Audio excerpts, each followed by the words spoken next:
The set of notes for today is titled The Rise of the Dictators, and what we're going to do is look at 4 different dictators who came to power in the years between the end of World War I and the start of World War II. The first that we're going to talk about is in the Soviet Union, and their dictator was a man by the name of Joseph Stalin.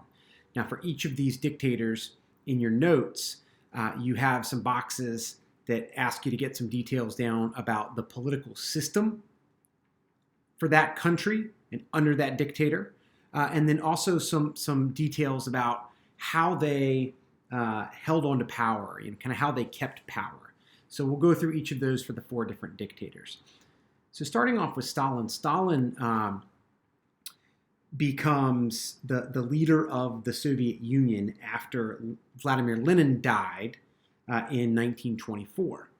And Stalin very quickly consolidates his power and becomes the unquestioned dictator of the Soviet Union, a communist nation, and he establishes a totalitarian government. So the political system in the Soviet Union, totalitarianism, based on communism. And in the Soviet Union, the government is in total control of society, right? Hence totalitarianism. The government's in total control of society. All aspects of society, including the economy, are controlled by the government. Under this system, there is no such thing as private land ownership. People were forced to work in government factories or on government-owned farms, right? Land was taken away from individuals. Everything belonged to the government, and then the government put you to work in a factory or on a farm, wherever they told you to work. So how did Joseph Stalin gain and then keep his power in the Soviet Union? One, he widely used labor camps. If you spoke out against the government, if you resisted what the government was doing, you could be arrested and sent to a labor camp. He also had a wide-ranging force of secret police who were notorious for rounding up and executing opponents of Joseph Stalin. So people very quickly learned that you weren't safe if you opposed the government. The second dictator we're going to look at was in Italy, a man by the name of Benito Mussolini. Now, Italy, and we'll see this repeated in Germany and also in Japan, after World War I, Italy is really struggling with economic problems. There's a lot of labor unrest. The country's economy is not doing all that great. And so people are worried. And they feel like the government that was in place wasn't getting the job done. And so that provided an opening for a strong leader like Mussolini to step in and promise that if people just followed him, that he could fix the country's problems. We see something very similar with Hitler in Germany. So in Italy, Mussolini puts in a political system based on fascism. The idea of fascism it's like extreme nationalism. In a fascist system, the government puts the interest of the country above everything else. Right? The interests of the country take priority over individual freedom. Right? Fascist systems strongly oppose communism. They strongly opposed democracy, and instead favored a strong military, the use of violence to keep order, and of course a strong leader. Those are characteristics of a fascist system. Under Mussolini, what were his tactics to gain and keep power? One was through the use of what were called black shirts. These were supporters of Mussolini, who literally wore black shirts, right, who would go around in kind of these gangs and terrorize political opponents, right? People who spoke out against Mussolini and against the fascist government could find themselves targets.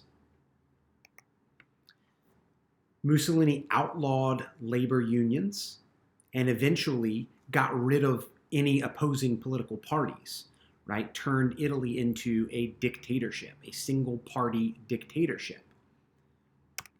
Mussolini also very aggressively censored the press, right? He did not want newspapers writing stories that were critical, right? So he censored the press to make sure that newspapers were only publishing what he wanted them to publish. Perhaps the most well-known of the dictators of the time was, of course, Adolf Hitler in Germany. Germany, we know, was punished very harshly after World War I. They were forced to disband their military. They had to give up territory. They had to pay reparations for causing World War I. And this put a lot of strain on Germany. A lot of Germans weren't very happy with the way that they were treated. And again, that led to an opening for this new political party called the Nazi Party, led by Adolf Hitler, to get a foothold and to start gaining followers. So the political system in Germany is Nazism. Nazism is really like an extreme form of racism. It's also a fascist system. Nazism is based on the idea that Aryans, people, German people, Nordic people, Northern Europe, were racially and morally superior to all other races. And in particular, Nazis believed that Jews were to blame for Germany's problems, that they were the primary group at fault for Germany's struggles after World War I. Nazism also was based on the idea that Germany needed what was called Lebensraum, which translates literally to living room, living space. So Hitler gives these speeches and he whips up the German people, right? Complaining about the Jews, complaining about how Germany had been treated so badly, and that if they voted for the Nazis could restore Germany to power. They could conquer this Lebensraum, this living space, and give Germany more territory. And so Hitler eventually, he and the Nazis are elected to positions of power, and then uses that to turn Germany into a dictatorship, just like Mussolini did in Italy. So how did Hitler use these different tactics to keep his power? Right.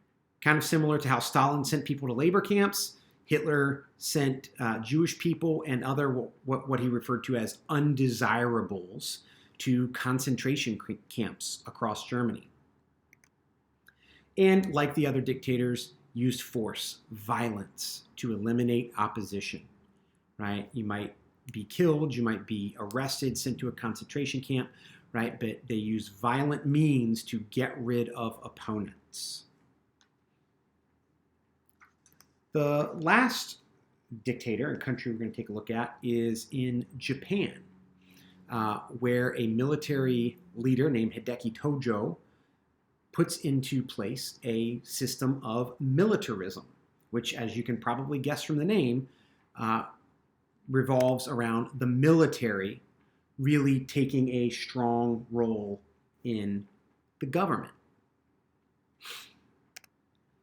Under Tojo, the Japanese government is pretty much dominated by the military, and they use that military to take over new land. Again, a very nationalist idea that Japan needed to expand, that they needed to get more territory for resources and living space, kind of like the idea of Lebensraum. How does Tojo maintain power? Well, obviously through the use of the military, right? It's a system of militarism. So Japan during this period expands aggressively, uses their military to take over parts of China, parts of Korea, right? And really expand the influence of Japan. The military assassinated political rivals. So again, you see some of the same tendencies of using violence to put down political rivals, to put down opponents. And of course, the military took control of the civilian government, right? It's difficult to rise up and resist an overbearing government if the government is controlled by the military and they have the military weapons and control of the soldiers. So you see some similarities amongst these four dictators who rise to power between roughly 1919 and the mid-1930s. So what could the US and other countries have done, and why didn't they take action? Why didn't the US, why didn't England or France take action? Well, one thing we could have done is provided more financial aid to these countries where the dictators rose up. As we looked at each one of the common themes was you had a country that was struggling. The economy was not doing well. And so the government that was in place was losing power. It was losing authority. And the people of the country were willing to turn to these dictators because they felt like maybe the dictators could help solve the economic problems. The US could have possibly provided more financial assistance. So why didn't we? We have to remember that right at the end of the 1920s, we get into the Great Depression. So not only was the US dealing with the Great Depression in the early 1930s, but this actually spreads and becomes a global depression. So, we just did not have the resources that we needed to help these other countries, to kind of prop them up and help them to hold off the rise of these dictators. So the last thing that you need to do for your notes is answer the response question. Okay? And there's no one right answer to this, right? But it's just to get you thinking a little bit about the content of the notes. And the question is this: why would countries like the United States be concerned about the rise of these dictators? Right? I mean, this is over in Europe. It's not our problem. Why should we be concerned? If they want to turn to these dictators, why should we concern ourselves with that? There could be a number of good answers to this question. If you need to, go back and rewatch part of these notes, pause them to make sure you get your notes filled in, make sure you answer your response question, and please print your notes before the start of our next class.